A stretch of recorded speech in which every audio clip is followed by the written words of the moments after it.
Welcome to the world of Joan. I want to tell you about my kinfolks up in the Tennessee hills. Now, I went down a while back to see my mom, my dad, and my family and all down there. But I've got some relatives that lives up in the hills. They're just as country as you can get. So, they're like fourth, fifth, sixth cousins, but they're still family. So, you got cousin Joe, and you got Ma Carter, and great grandma Carter, and you got One-Eye Bill. Now, but I want to tell you about Joe, my cousin Joe. Bless her heart, she's uglier than a box of rocks. But not in her mind. According to Joe, she's the prettiest thing there is. There's none no prettier than her. And that's why these men keep running away and making these weird faces. So, for you to fully understand everything, I'm going to play the part of Cousin Joe and part of myself as we're talking back and forth. Now, my cousin Joe and I were sitting along the spring, and the cool water's running down on our feet, cooling us off. So I'm sitting there, and I says, Cousin Joe, I says, how's that boyfriend thing going? She says, well, Cousin Joe, I had to let him go. I says, whoa, wait a minute, what do you mean you had to let him go? How long did you keep this one? Says, oh, about 2.5 weeks, longer than most of them, but Mama made me let him go. So that's Cousin Joe for you. Now, you got to understand this about Cousin Joe. She's got long, wild black hair. She has macho grouched eyebrows, and she has teeth that looks like something came out of a horror show.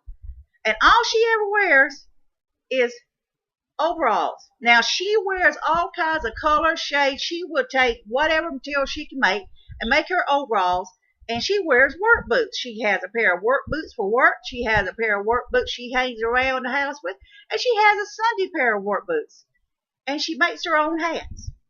She turns around and takes the scrawl, makes her own hats, and she puts flowers and things and stuff in it. And she thinks she looks mighty fine. But I ain't never had no heart to tell her any different. Nobody else has, and she wouldn't listen anyway. So Cousin Joe is telling me about her latest boyfriend. Says, so I said, okay, Cousin Joe, tell me why you had to let her go. So, well, I don't really know. Says, you see, him and Mom be over there talking a lot, you know how Mom Carter is. And she be talking about, well, I'll show you where this is if you'll just turn around and stay marry her. And then he'd turn around and look at me real funny like, and then start getting kind of green looking. I says, well, why do you think that's the reason, Cousin Joe? He says, well, I think it's just because I'm so dang pretty that he just can't stand looking at me. I mean, it just breaks these men's hearts when they see a woman just as pretty as I is. I said, well, Cousin Joe, why don't you show me that face? Well, he'll turn around here before me.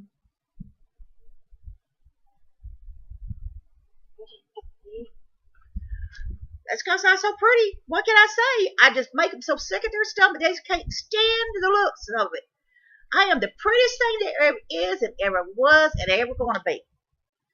But then again, like I said, Mom maybe let him go, just like all the others. But you know what the weirdest thing is about it? He come running in here. He was one of those hardware salesmen, and he took the place of another one. For some reason, got sick and just couldn't do it anymore. He come in and he covered our kitchen table with pots and pans and all these doodads, some kind of egg beater thing, and gave her some curtains and all this other stuff. And then he kept saying, God bless you, God bless you, God bless you. And he was gone. I just think he just couldn't take it anymore. I don't know what it is with these men. They just can't handle my beauty. Okay, Cousin Joe. Well, why don't you tell me about what that letter you wrote me talking about the steel blew up and the sky got white and then it got black. Oh, yeah. Well, a while back, Ma Carter, she didn't have enough corn to make put in the steel. Oh, you mean moonshine. No, you can't say that because the revenue is coming around. You see, it's called medicine, so we don't call it moonshine. That's a no-no around here. You don't do that. Ma Carter and them get upset if you call it moonshine. You got to call it medicine. Oh, yeah, I forgot. So tell me about it. Well, Ma Carter and I was up at the still. She realized we didn't have enough corn to get a batch made up like we wanted. So here comes one eye Bill, with that one eye, and he kind of, stumbling along with all this good stuff. And she says, one eye Bill says, Joe and I got to go back to the house and get some stuff done and get some pies made and supper and all that stuff kind of ready. Will you run down to the store and get me a bag of corn? Now, you know what I want. So here's the money. You go get me that bag of corn. You come back up here and you pour it in. So old one-eye Bill go, yep, I can do it. Yep, no problem. So we're not thinking nothing of it. We're down there just making our pies. She's making pies to take over to Potbelly George, the one she's had the hots for all these years, So, but still, there's no counting for taste.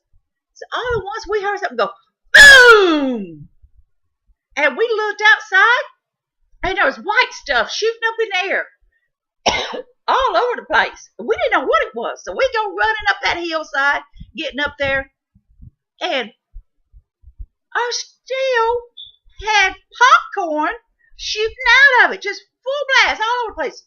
Just boom, boom, boom, boom, boom. I mean, more popcorn. The ground was getting white from so much popcorn. Ma Carter grabbed old One-Eye Bill by the ear and says, son, what did you do, One-Eye Bill? I know good well. Did you not get the corn I told you?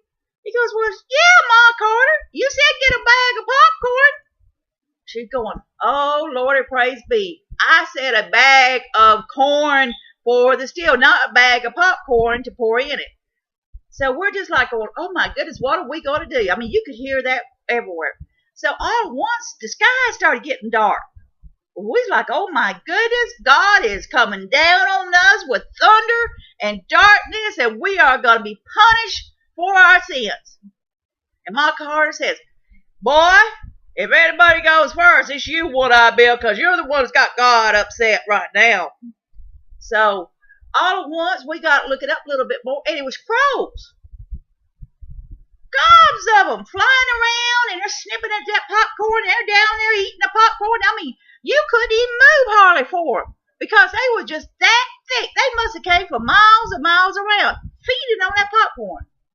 Then all at once, something weird happened. Well, what happened, Cousin Joe? Well, they started flopping down and kind of, flopping around like this, and they're going, oh. Then they're making these weird, pitiful sounds. Well, what kind of sounds were they going? So, we knew they had a tummy ache. So Ma Carter told me, said, go down there and get Great Grandma Carter and make up that batch of that cure-all stuff for these crows and tell her to make lots of it. Because we're going to have to turn around and feed a lot of these old crows here to get them all better. So I go running there and I tell Great Grandma Carter about it, and she's going, well, Lordy, praise be, child. I can't believe this. And how many crows you say there is? Oh, Grandma Carter's got to be a few hundred of them. Oh, my goodness. Well, let me make this batch up real quick. So she's sitting there, and she's making that batch up. And I'm going to tell you stuff. This stuff is like molasses. It's black. It's thick. It's gooey. It stinks. But it cures you because you don't want to take no more of this stuff. So she makes that batch, and here comes Great Grandma Carter. She's still pretty spry for a 100-year-old woman. But she's sitting there. Just here, we know all. So she said, just give them a spoonful. That's all you need to give them, just a spoonful. So we're all giving each one of these crows a spoonful because we felt bad for them. After all, it was our fault.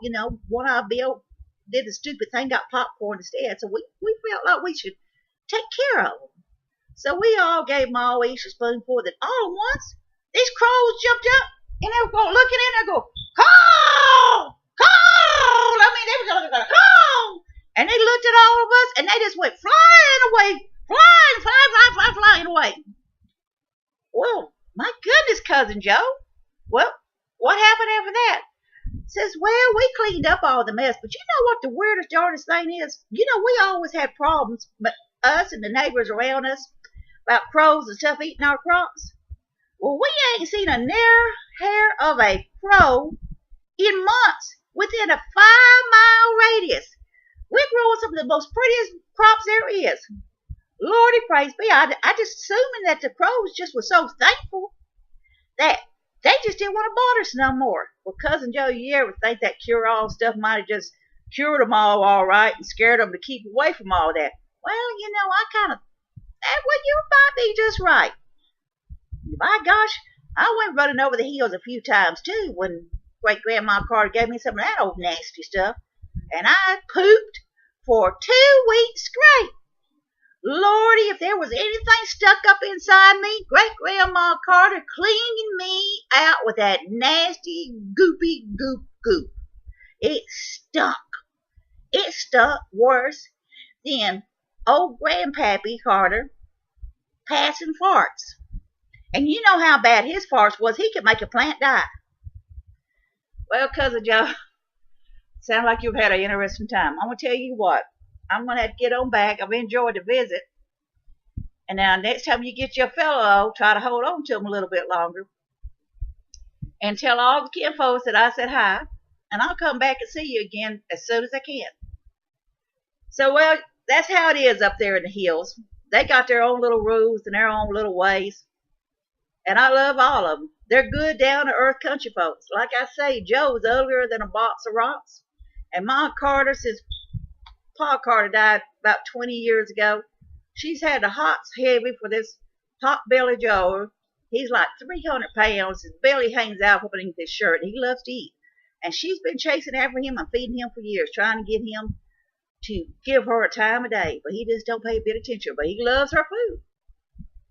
So, that's another time and another story when I tell you about the time down the road, about some more stuff about my kinfolks. Now, if you got a cousin like One-Eye Bill is kind of dumber than a box of rocks and sees a one eye, and if you're making any steel, don't send him to the store. You just better go on yourself, because you liable to wind up the same mess that my kinfolks. So I want all y'all out there to be safe, be happy. Bless y'all.